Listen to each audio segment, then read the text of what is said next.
o'g'limni o'rniga islomga xizmat qiladigan farzandlardan sahoba ummatlarimga, oxir zamon ummatlarimga Alloh o'g'limni o'rniga sadoqatli farzandlarni bersa ajab emas, duo qiling deb yig'lab duo qildilar.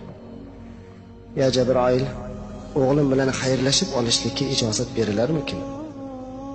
Azroil alayhissalom sizni ishorangizni kutyapti. Hayo qilyaptilar, uyalyaptilar. Rasululloh chiqib qarasalar, o'g'illari sog'lom bo'lib qolgan. Bir nechta sahoba bolalar bilan o'ynab yurgan ekan, yong'oq o'yinga o'xshagan bir o'yindi. Qarasalar ichida eng chiroyligi o'zini o'g'li.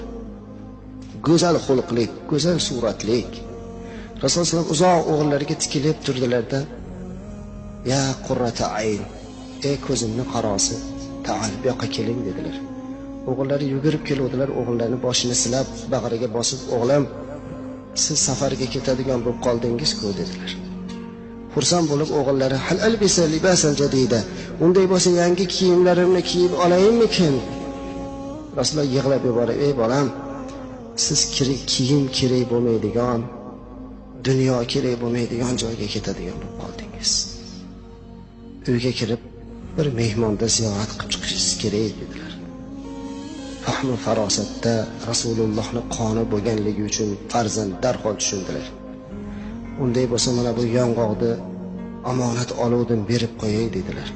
Bu gapni eshitib Rasululloh dod devordilar. "Ya Rabbi, shunday omonatchi, shunday bir farosatli o'g'lim bor edi" dedilar. O'g'illari borib haligi yong'oqni o'rtoqlariga berib, har biri bilan qo'l berib xayrlashdi. Xuddi kattalardek ularni ba'zi birlarning yuzini qo'yib mahkam bag'riga bosdi. Jabroil alayhissalom chidamayaptilar, yig'lab turibdilar. "Ya Rasululloh, duo ilalloh, Allohga duo qiling, Allohga duo qiling" deb turibdilar Jabroil alayhissalom. Rasululloh yig'lab o'g'lini tomosha qildilar. Hamma o'rtoqlari bilan quchoqlashib keldilar. Rasulullohga aytdilarki, "Ya abi, ya otajon, endi siz boshlang. Chunki siz otaning ehtiromi haqida ko'p hadis aytgansiz.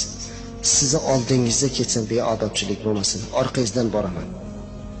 Bu gap yana Rasulullohga olov quydi.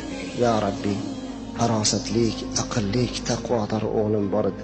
Orqalaridan ketdi. Yo'lda sahobalar bilan ham xayrlashdi. Abu Bakr Siddiqlarni quchoqladi bola.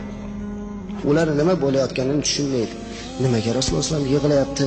Nimaga bu go'dak hammasi bilan quchoqlashib xayrlashyapti? Hech kim tushunmaydi. Uyga kirishlari bilan burchakda o'tirgan Azroil alayhissalomga o'g'illari Ibrohimning ko'zi tushdi. "Mehmon deganingiz shumi?" dedilar. "Ha, shu o'g'lim. Otajon, bu mehmonga qarasam qaltirab ketyapman, qo'rqib ketyapman." "Ey bolam,